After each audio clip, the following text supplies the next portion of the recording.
শুনে হয়তো অবাক হবেন যে পেটের সমস্যার কারণে সবচেয়ে বেশি ক্ষতিগ্রস্ত হয় পুরুষ মানুষ।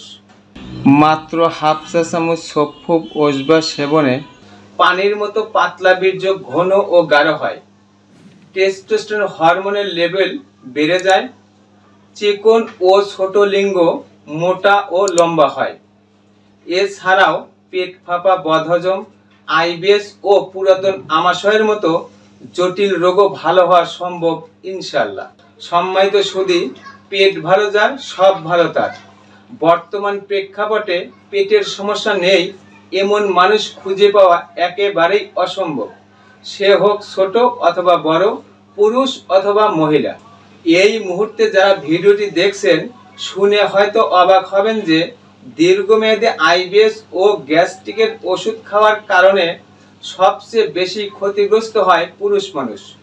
পুরুষ মানুষের টেস্টোস্টেরন হরমোনের লেভেল কমে যায়, স্ত্রীর কাছে গেলে লিঙ্গ শক্ত হয় না, বীর্য পানির মতো পাতলা হয়ে যায়, ফলে স্ত্রীর কাছে গেলে সময় পায় না, অর্থাৎ দ্রুত বীর্যপাত হয়।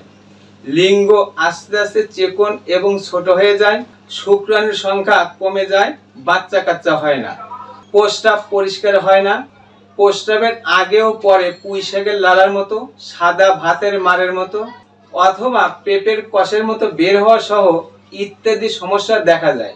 আর এই সমস্যার মূল কারণ হলো অতিরিক্ত দুশ্চিন্তা, মানসিক চাপ, নানা রকম ওষুধের পার্শ্ব প্রতিক্রিয়া ও অনিয়মিত জীবনযাত্রার ফলে পেটে ইনডাইজেশনের সৃষ্টি হয়। আর এই রোগের সঠিক সময়ে চিকিৎসা না করলে বা চিকিৎসায় ফলপ্রসূ না হলে পেটের হজম ক্রিয়া নষ্ট হয়ে গ্যাস্ট্রিক আলসার, আইবিএস ও পুরাতন আমাশয়ের মতো জটিল রোগের সৃষ্টি হয়। হয় পাতলা পায়খানা অথবা কোষ্ঠকাঠিন্য দেখা যায়। যারা আইবিএস এবং পেটের রোগের কারণে যৌন রোগে আক্রান্ত হয়েছেন, আপনি হতাশাগ্রস্ত না হয়ে মাত্র হাফ চা চামচ সফুব ওষবা সেবনে সামান্য কিছুদিনের মধ্যেই পেট ফাঁপা, বদহজম, আইবিএস ও পুরাতন আমাশয়ের মতো রোগ ভালো হওয়া সম্ভব। আপনার টেস্টোস্টেরন হরমোনের লেভেল বেড়ে যাবে, চিকন ও ছোট লিঙ্গ লম্বা ও মোটা হবে, পানির মতো পাতলা বীর্য ঘন ও গাঢ় হবে।